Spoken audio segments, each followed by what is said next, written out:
Hi guys, in this video I'm gonna show you how to save Photoshop pictures as JPEG.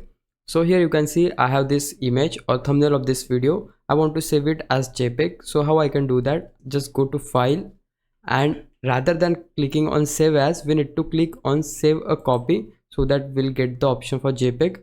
So I want to save this on, let's suppose, in this folder. Once you choose the folder, here you can just rename the file. I'll just type here, let's suppose, JPEG xyz, and then here we need to change save as type from Photoshop to JPEG. This is the one which we need to choose. Once you do that, just click on save.